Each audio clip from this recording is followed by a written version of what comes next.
오늘은 이 학번에 이어서 이 학번에 예루살렘 도성으로 향할 때에 무화과 나무, 무성한 열매 없는 무화과, 잎이 무성한 무화과 나무의 어떤 조주를 통해서 이스라엘 어떤 지도자들의 외식에 대해서 예수님께서 책망하는 어떤 말씀을 봤습니다. 오늘은 예수님의 권위 논쟁과 세례요한이라는 주제를 가지고 그 다음 이어서 살펴보도록 하겠습니다. 우리가 신앙을 하는 것은 하나님 나라 들어가기 위해서인데 누구든지 겉으로 형식적으로 주여 한다는 외식적인 신앙이 아니라 하늘에 계신 아버지의 뜻대로 행하는 자라야 들어간다고 이렇게 말합니다. 오늘 성경 본문 같이 읽어보도록 하겠습니다. 마태복음 21장 23절에서 27절입니다. 시작. 예수께서 성전에 들어가 가르치실 때 대제사장들과 백성의 장로들이 나와 가로되 내가 무슨 권세로 이런 일을 하느냐 또 누가 이 권세를 주었느냐. 예수께서 대답하시되 나도 한 말을 너희에게 물으리니 너희가 대답하면 나도 무슨 권세로 이런 일을 하는지 이르리라. 요한의 세례가 어디서 왔느냐 하늘로서냐 사람에게로서냐. 저희가 서로 의논하여 가로되 만일 하늘로서라면 어찌하여 저를 믿지 아니하였느냐 할 것이요 만일 사람에게로서 하면 모든 사람이 요한을 선지자로 여기니 백성이 무섭다 하여 예수께서 대답하여 가로사대 우리가 알지 못하노라니. 예수께서 가로사대 나도 무슨 권세로 이런 일을 하는지 너희에게 이르지 아니하리라. 아멘. 이 말씀은 말 그대로 예수님께서 성전에 들어가서 누가복음에는 복음을 가르치실세 이렇게 되어 있습니다. 그래서 대제사장과 장로들이 네가 무슨 권세로 이렇게 이런 일을 하느냐 또 누가 주었느냐. 이 말은 네가 하는 일이 누구 허락받고 하느냐, 누가 너한테 이런 어떤 권한을 주었느냐, 이런 물음이 되겠습니다. 쉽게 말해서 대제사장과 백성의 장로들은 그 당시에 예루살렘의 어떤 정치, 종교 이런 어떤 모든 것들을 사내들인 공회에서 장악하고 있었기 때문에 그 대제사장들과 백성의 장로들은 사내들의 공회의 임원들이라고 볼 수 있습니다. 그런 사람들이 이제 이렇게 물어보는 거죠. 그래서 예수님께서는 나도 한 말을 너희에게 물으리니 너희가 대답하면 나도 이르겠다. 요한의 세례가 어디로서 왔느냐? 하늘이냐? 사람에게냐? 여기서 하늘이라는 것은 하나님에게서냐? 사람에게서냐? 이런 어떤 질문이에요. 그래서 저희가 서로 의논하여 가로되 만일 하늘로서라 하면 어찌하여 저를 믿지 아니하였느냐. 이 말은 세례요한이 말 그대로 그 복음을 천국 복음 예수님을 어떤 증거하는 어떤 그 권세가 선지자의 사명으로서 말 그대로 하나님께서 왔다고 인정한다면 세례요한이 예수님을 증거했기 때문에 왜 자기를 안 믿느냐, 이런 어떤 의미고요. 또 만일 사람에게로서 하면 많은 사람들이 요한을 선지자로 여겼다는 거예요. 그러니까 그래도 자기 예수님을 믿어야 된다는 얘기죠. 그러나 백성이 또 무섭다 하여 예수께서 그 서기관 대제사장과 장로들이 우리가 알지 못하노라 이렇게 얘기를 하는 거죠.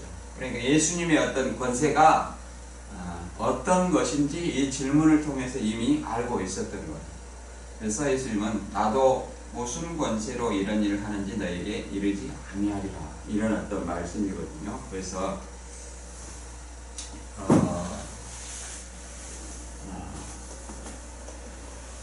예수님의 어떤 그 오늘 권위 논쟁과 세례요한에 대해서 보면 예수님에 대한 권위는 사실은 하나님에게서 온 거죠. 하늘에서 온 것이죠. 하늘. 그리고 세례 요한의 권위의 인정은 누구냐? 사람이냐 하늘이냐? 예수님의 권위도 말 그대로 하늘에서 온 것이고, 또 세 번째 예수님의 어떤 답변은 세례 요한을 통해서 말 그대로 하늘에서 왔는데, 이미 하늘에서 자기 권세가 왔다고 얘기하죠. 그래서 그들한테 간접적으로 얘기를 하죠. 두 아들이나 악한 농부나 혼인잔치를 통해서 얘기를 합니다. 그래서 이 말씀을 통해서 오늘 우리 신앙을 한번 돌아보고자 하는 사항이 있습니다. 예수님 탄생부터 공생의 첫 6월절 지난 8월까지 이렇게 내용이 기여도가 있습니다. 근데 예수님께서 세례요한한테 세례를 받으시고, 그 다음에 마귀한테 시험을 받으시고, 그 다음에 세례요한이 옥에 갇힌 후 공생애를 어떤 시작하게 됩니다. 그래서 그 후에 이제 가나 혼인잔치를 하시고 예루살렘으로 와서, 이 가나 혼인잔치는 갈릴리 쪽이죠. 그 다음에 다시 예루살렘 쪽으로 내려와서 성전 참결 사건을 하신 후 이런 어떤 말씀을 하신 내용입니다. 그래서 여기 세례요한의 어떤 집회 장소, 첫 6월절 이후 첫 8개월간 사역을 마치고 다시 갈릴리로 가시는데, 여기서 보면 세례요한이 유대 광야, 그 다음에 여기 요단 남편 이렇게 역사했다는 것을 알 수가 있습니다. 그 다음에 예수님의 권위에 대해서 살펴보는데, 이 앞번에 봤듯이 열매 없는 무화과 나무 이렇게 얘기를 했는데, 무화과 나무 얘기를 하니 그 마지막 때 무화과 나무의 비유를 배우라 이런 거 가지고 세대주의 어떤 논리를 하는데, 그것은 무화과 나무를 이스라엘로 상징을 하는 것은 맞아요. 그러나 그것을 이스라엘 독립과 관련해서, 독립이 1948년입니다. 그래서 무화과 나무, 거기서 이제 또 뭐 한 세대가 몇 년이냐, 뭐 1900 다윗과 같은 어떤 40년이냐, 뭐 이런 어떤 해가지고 1998년이 나온 거예요. 여기서 뭐가 잘못됐느냐? 첫째, 그 무화과 나무의 비유를 배우라, 이것을 이스라엘에 포커스를 맞췄다는 거예요. 이미 이스라엘은 육적 이스라엘은 끝났어요. 그런데도 불구하고, 그리고 자기 임의대로 40년이니 50년이니 한 세대를 지정하는 것 자체. 마태 24장에서 그 무화과 나무를 비유를 배우라. 뭐 가지가 연하여지고 잎사귀를 내면 여름이 가까운 줄 아나니, 이 말은 이스라엘 기원에서 우기가 끝나고 여름이 온 겁니다. 그러면 잎사귀를 내고 가지가 연하여지면 이제 여름이 가까운 때를 아는 거예요. 때를. 그래서 이 모든 것을 보거든 인자가 곧 온다. 그러면 그 앞에 1절부터 29절, 31절까지 어떤 모든 사건, 그런 어떤 징조를 볼 때, 인자가 곧 가까이 오는구나 하는 것을 안다는 것이지, 날짜를 정해서 온다는 건 아닙니다. 이건 세대주의 해석이거든요. 그리고 참고로 말씀드렸고요. 예수님의 어떤 권위에 대한 어떤 질문을 살펴보면, 예수께서 성전에 들어가 가르치실 때 대제사장들과 백성의 장로들이 나와 무슨 권세로 이런 일을 하냐? 누가 이 권세를 주었느냐? 예수께서 대답하실 때, 나도 한 말을 너희에게 물으리니 너희가 대답하다 나도 무슨 권세로 이런 일을 하는지 이르리라. 이제 여기서 보면 마태 21장 10절에도 예루살렘 성에 들어오니까, 도성에 들어오니까 같은 말을 물어보죠.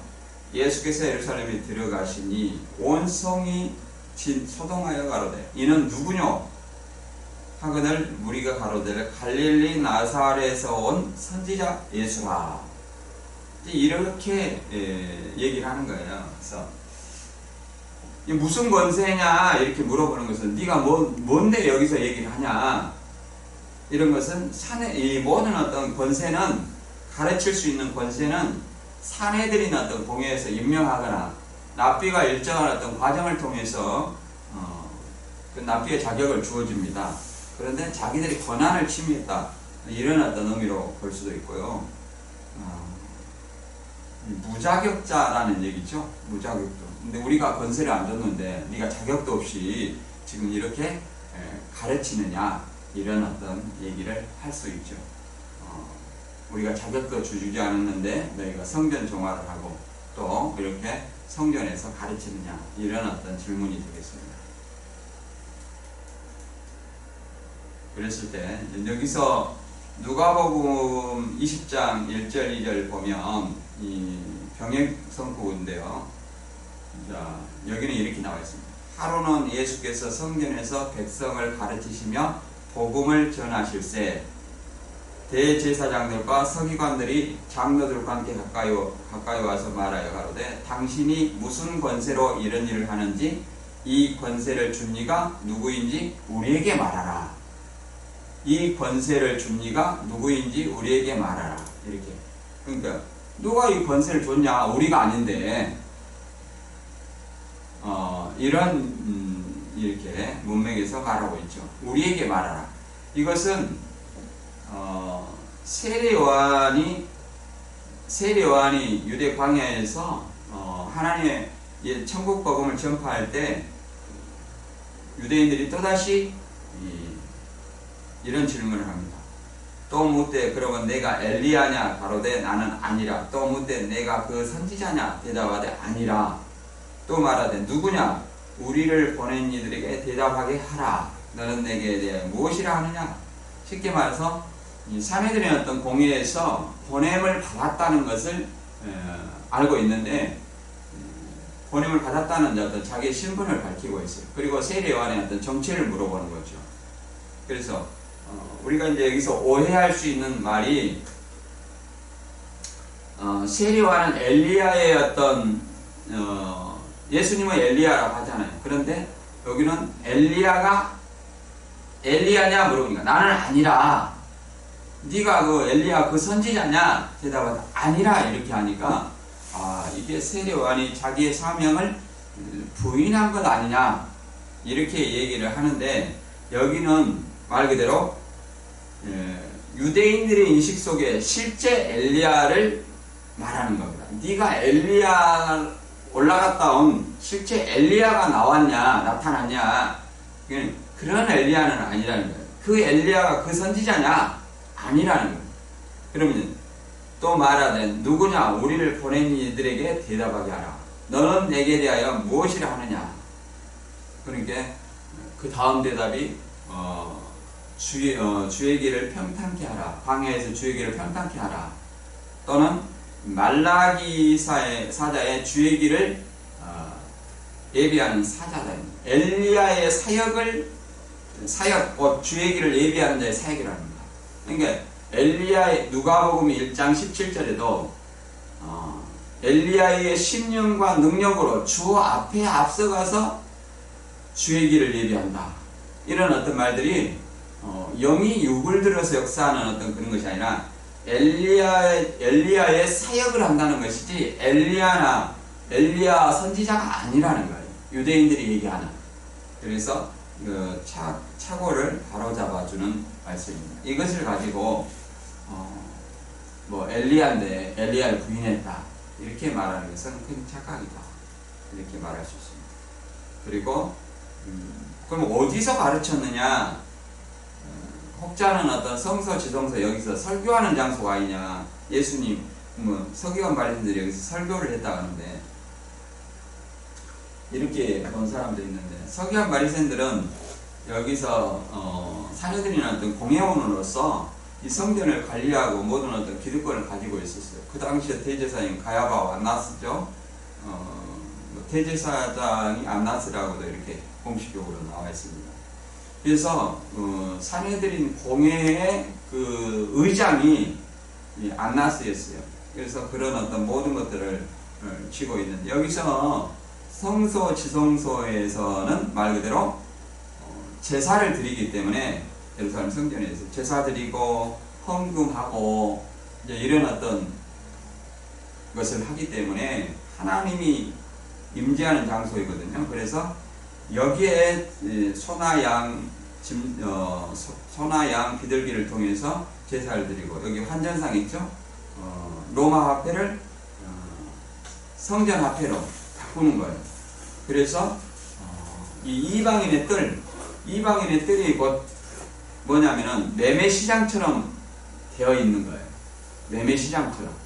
그렇기 때문에 예수님께서는 여기서 복음을 증거하는 거죠. 여기서 성전 정화를 하시고 여기서 설교를 하신 거예요. 복음을 전파하신 거예요. 그러면 여기가 뭐 설교하는 장소다? 그렇지는 않습니다. 여기는 말 매매시장이죠. 매매시장. 시장터와 같은 곳이죠. 예수님은 어떤 성전에서만 설교하는 것이 아니라 사람이 있는 곳이면 어디든지 갑니다. 유대인이 율법을 상고하는 유대인이 있는 곳이면 바다든지 산이든지 회당이든지 이 성전이든지 사람 모인 것이면 어디든지 가서 설교를 합니다. 그것을 착각하여서 성전에서 설교하는 곳이다 이렇게 하는 것은 예루살렘 성전의 기능을 잘 오해한 부분이 잘못 이해한 것이고 오해한 것이다 이렇게 말할 수 있어요. 그들이 어떤 그 권세를 가진 산헤드린 공회와 랍비에 대해서 잠깐 살펴보면, 랍비 임명장을 주고 있는데요. 예수님한테 랍비여 또 이렇게 얘기하고, 그 선생님 이렇게 하는 것은 다 랍비를 얘기를 합니다. 랍비. 랍비라는 것은 율법 학자고, 그 당시에 율법을 상고하는 유대인들에게는 최고의 존경의 표시였습니다. 요즘에 우리들도 그 호칭이 애매할 때는 선생님 이렇게도 표현합니다. 선생님. 세상에서. 근데 요새는 선생의 권위가 무너져가지고 선생님보다 사장님 이런 표현을 더 많이 쓰죠. 사장님. 근데 또 선생님이라는 호칭을 마태 23장에서는 너희는 아무나 선생이라 하지 마라. 오직 선생은 하나이다. 이렇게 얘기를 해서 모든 교주들은 다 자기를 선생이라고 얘기합니다. 선생. 그래서 그 당시에 랍비는 일정한 어떤 랍비 그 시험을 랍비가 여러 가지 시험을 통해서 자격을 주거나 또 산헤드린 어떤 공회에서 일정한 자격을 주어서 이렇게 가르치는 일을 랍비의 자격을 가졌습니다. 여기 보면 BC 3세기경부터 의장이 대제사장 안나스였어요. 그래서 이 세 계파로 구성이 됐어요. 사두계파, 바리새파, 서기관 장로들 이런. 그래서 유대인 종교적, 도덕적, 정치적 이런 모든 것을 관장했고, 이 사형 선고까지는 가능했으나 노마 승인이 필요했다. 사형만 그랬습니다. 사형만. 그리고 이 랍비가 이 율법을 공부하는 데는 말 그대로 예시가라는 어떤 토라 공부 장소가 있고요. 토라를 낭독하는 시나고그가 있습니다. 시나고그는 회당이죠. 안식일마다 회당에서 율법을 읽으며, 이게 율법을 낭독하는 데는 회당이라 말할 수 있어요. 오늘날에 일요일마다 교회를 가서 성경을 보죠. 그런 것처럼 그 당시에는 안식일마다 회당에 갔지 성전이 교회라고 생각해서는 큰 착각이다. 오늘날 교회에서 예배를 드렸지 그 당시에는 회당 예배를 드렸다. 이렇게 이해를 하시면 될 것 같아요. 예수님의 어떤 권위에 대해서 이렇게 말합니다. 내가 무슨 권세로 이런 일을 하느냐 이렇게 가르치니까, 성전에서 복음을 가르치니까 하는 말이 그런 겁니다. 성전 정화를 하고 네가 성전에서 복음을 가르치는 이유가 뭐냐? 누가 이 권세를 주었느냐? 우리가 아닌데, 우리가 안 줬는데 누가 줬느냐? 이런 말이죠. 네 권세가 어디서 왔느냐? 이런 얘기죠. 그래서 예수님은 질문에 또 질문으로 답변을 합니다. 나도 한 말을 너희에게 물으리니 너희가 대답은 나도 이 권세로 이런 일을 하는지 이르리라. 그래서 우리가 그 이단들을 상담할 때 항상 그 사람들을 이해하고 공감하면서 잘못됐다고 전제하고 들어가서는 안 된다는. 물론 잘못됐죠. 그것은 마음속의 얘기고, 그 사람의 잘못된 것을 깨닫게 하기 위해서는 그 사람과 대화를 해야 되는데, 대화를 위해서는 그 사람을 잘못됐다는 인식을 가지고 접근하면 대화는 단절입니다. 제가 상담을 하는 것도 크게 두 가지로 보거든요. 이단들 출신들을 보면은 그 사람들을 위해서 그 사람들 논리로 얘기해요. 여기서 예수님도 그러잖아요. 그 사람들이 율법을 주장하니까 율법의 논리로 그 사람들을 얘기를 합니다. 율법의 논리로. 예수님 바로 주장하지 않잖아요. 율법의 논리로. 예를 들어 안식일 어긴다. 안식일에 먹지 못할 그 진설병을 다시 먹지 아니했느냐. 성경에서 안식일을 범하여도 제사장들이 안식을 범하여도 죄가 없는 줄 너희가 알지 못하느냐. 이렇게 율법으로. 마찬가지로 이단들도 그들의 논리로 얘기를 해야지. 너희 것은 잘못됐어, 우리 것이 맞아, 이렇게 하다 보니까 비인격적인 적대감을 가지고 대하는 모습을 많이 봤어요.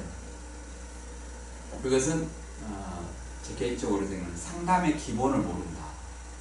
이해와 공감이라는 상담의 기본을 모르고 아주 뭐랄까 잘못됐다는 그걸 수긍하게 만드는 어떤 강압적으로 찍어 누르는 어떤 그런 논리죠.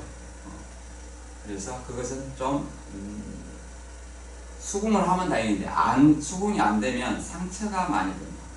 제가 그런 사례를 많이 봤습니다. 그래서 우리도 항상 상대방 그 피해자 이단에 들어가 있는 영혼들의 입장에 서서 얘기를 해야 되지 않느냐, 이렇게 항상. 그리고 피해자 가족, 부모의 입장, 피해자와 피해자 가족, 이 입장에서 항상 생각을 해야 된다.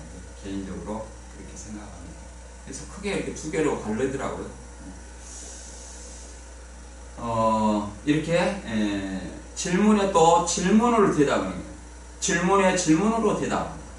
이거 두 번째 이제 방법인데, 상대방의 논리로 설명하고 또 상대방이 질문하면 상대방이 어떤 깨닫게 하기 위해서 상대방에게 다시 질문하는 거예요. 이것도 대화의 방법입니다. 예수님이 우리한테 가르치고 있는 거예요. 유대인들이 어떻게 그 당시 깨달았냐? 그럼 자기들이 의논하는 생각을 하는 거예요.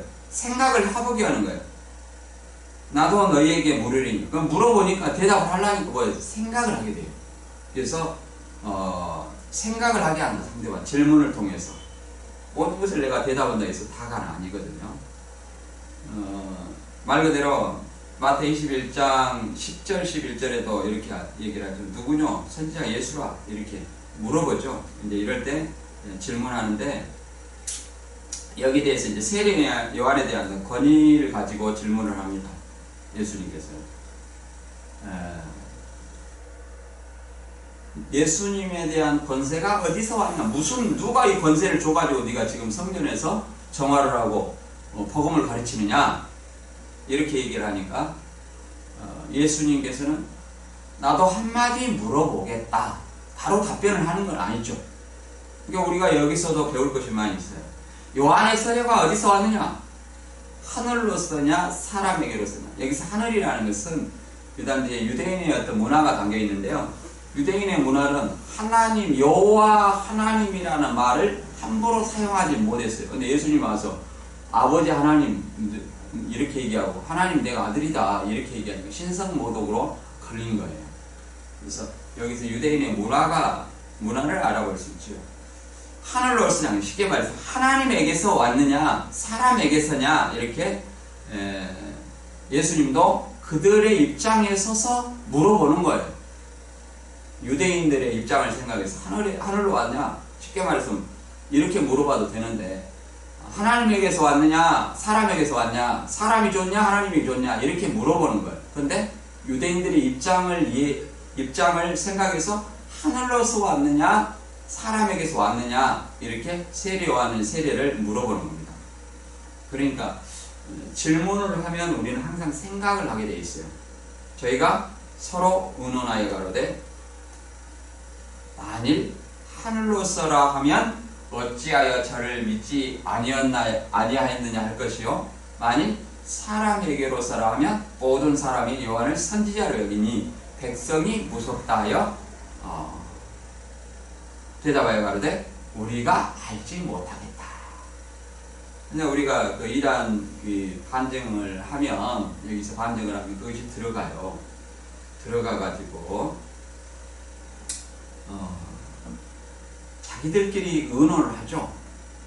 근데 특성은 여기하고 좀 다릅니다만은, 여기는 자기의 기득권을 위해서 어떻게 하든지 예수님을 부인하는 그런 쪽으로 나오는데, 이 사람들은 뭐 예를 들어서 무엇이 우리가 반론을 하면 거기서 그것이 무엇이 중요하냐 하고 본보를 올려가지고 그것이 성경이 맞아요. 그러면 어느새 자기 것이냐 바꾼다는 거예요. 초대교회 영지주의 이단들도 이렇게 다른 어떤 교리를 흡수했어요. 그것이 무서운 거거든요. 그래서 지금 그리고 또 자기한테 불리한 것은 말을 만들거나 새로운 어떤 교리를 만들거나 모르겠다 이렇게도 얘기하는 경우도 있죠. 그래서 자기에게 유리한 하나님 입장에서 그들의 입장에서는 율법의 입장에서 정확하게 판단을 해야 되는데도 불구하고 그렇지 아니한 거죠. 다만 기준이 자기죠. 만일 하늘로서라 하면 어찌하여 저를 믿지 아니하였느냐. 그렇죠? 하나님께서 줬다면 왜 세례 요한이 예수님을 증거했는데 왜 안 믿었느냐. 만일 사람에게로서 했어도 마찬가지고 모든 사람이 요한을 선지자로 여기니 예수님을 믿어야 됐죠. 그러니까 딜레마에 빠진 거예요. 딜레마. 그래서 이것을 또 그렇게 사람에게서 왔다고 하면 뭐냐면 백성이 무섭다. 이렇게 해서 우리가 알지 못하노라. 이렇게 얘기를 하는 거죠. 그래서 이 사람들은 이렇게 얘기를 하는 거죠. 이미 그 말을 했거든요. 이미 예수님을 정죄했기 때문에 말을 사람에게로서라 말을 바꿀 수가 없어요. 요한이 와서 먹지도 않고 마시지도 않고 저희가 말하기를 귀신 들렸다 이렇게 이미 정죄를 했어요. 요한은. 그렇기 때문에 사람에게로서라고도 말을 할 수가 없는 어떤 그런 입장이었어요. 그리고 결국은 메시아를 부인하는 거죠.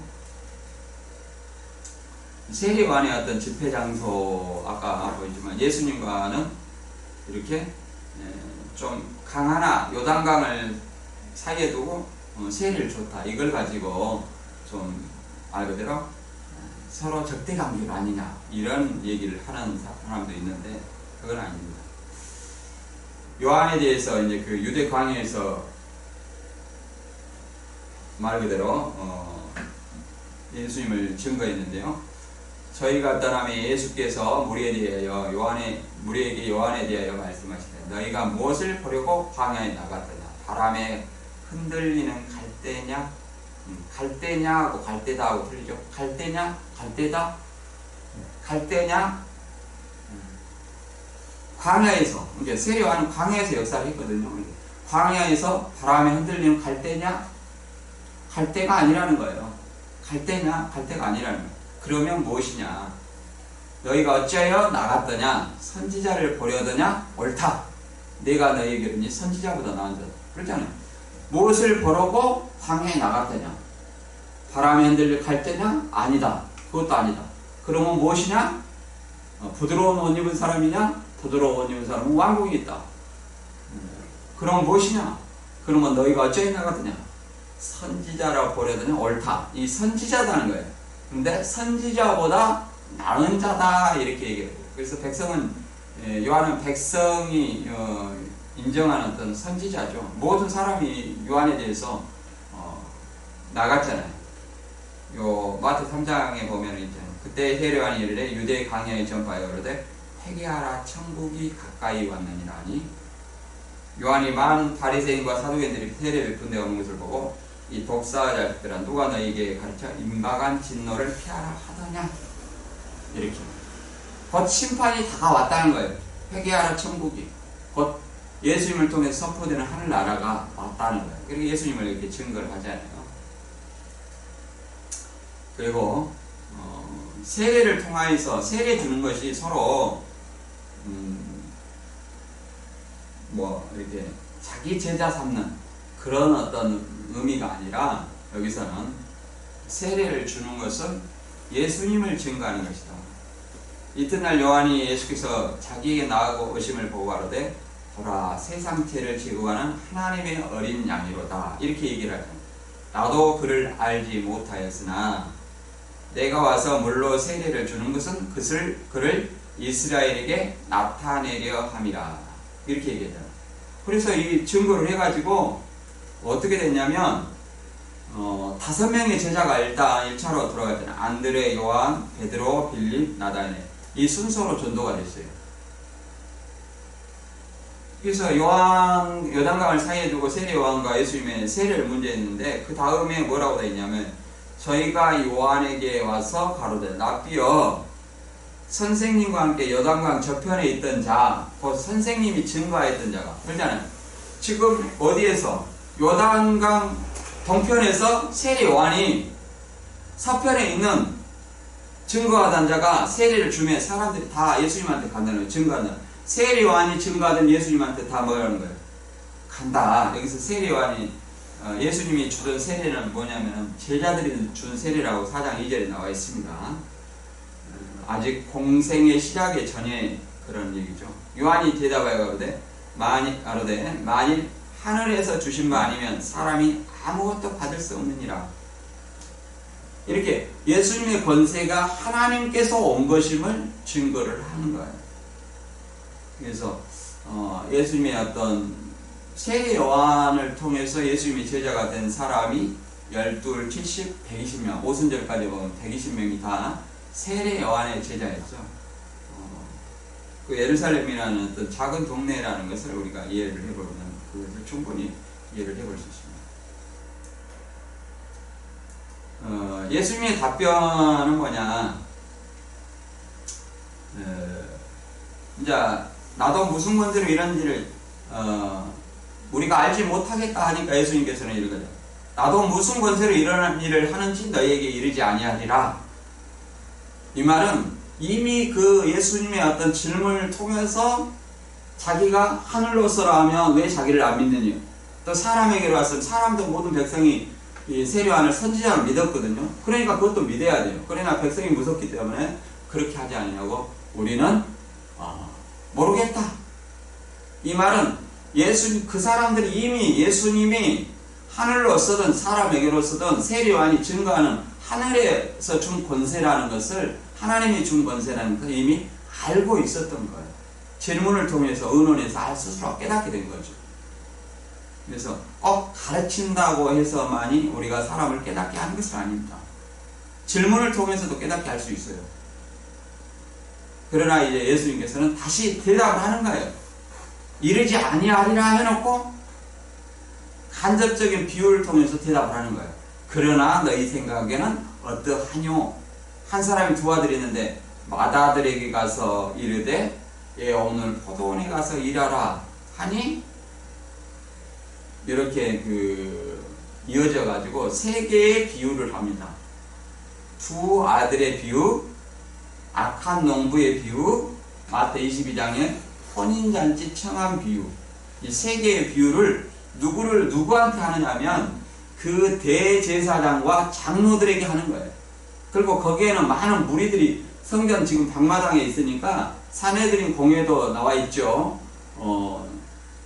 또 그 예루살렘 성전에 제사지에 오는 많은 사람들도 있죠. 예배드리러 그 6월절 맞이해서 절기 지키러 온 사람들도 있지요. 그런 많은 사람들이 있는 가운데서 지금 예수님은 이런 말씀을 하시는 거예요. 그러니까 이 비유는 곧 누구를 타겟으로 하는 거냐면 대제사장과 장로들, 곧 사내들이나 어떤 공예 지도자들, 유대 지도자들에게 하는 말씀이에요. 두 아들 중에 말 안 듣는 예하고 안 한 아들이고 악한 농부고 너희는 청에도 오지 않는 심판받을 자다. 이걸 메시지로 말하는 거예요. 근데 이 사람들은 말 그대로 자기들이 알고 있었음에도 율법을 어긴 거죠. 왜 그러냐면 옛사람에게 말한 바 헛맹세를 하지 말고 내게 맹세한 것을 주께 지키라 하였다는 것을 너희가 들었으나 헛맹세를 하지 말고 거짓말 하지 말란 말도 있죠. 하지만 너희 말은 옳다 아니라 하라. 이에서 지나는 것은 악으로 쫓아나지 마라. 이게 헛맹세를 하지 마라. 거짓말 하지 말라. 이런 어떤 말로도 이해할 수 있습니다. 옳은 것은 옳다, 아닌 것은 아니다. 이렇게 명확하게 얘기를 해야 된다는 거죠. 그래서 저도 개인적으로는 황희정승 같은 사람이 좋아요. 사실. 근데 아직은 제가까지는 아직 수양이 부족해가지고 아직은 이런 것 같아요. 옳은 것은 옳은 것이고 아닌 것은 아니다. 저도 아직은 이 정도 수준이지 거기서 황희정승처럼 이 사람도 맞고 저 사람도 맞고 아직 그런 것은 아닌 것 같아요. 그러나 그렇게 하신 분의 성격을 개인적으로는 좋아합니다. 그러나 신앙에서는 위선자들의 예수님은 가장 뱀이다 독사다, 세례 요한이나 예수님이나 이 뱀이다 독사다 하는 것은 위선자들을 얘기하는 거예요. 입으로는 하나님을 시인하나 그 하는 행동이 하나님을 믿는 게 아니에요.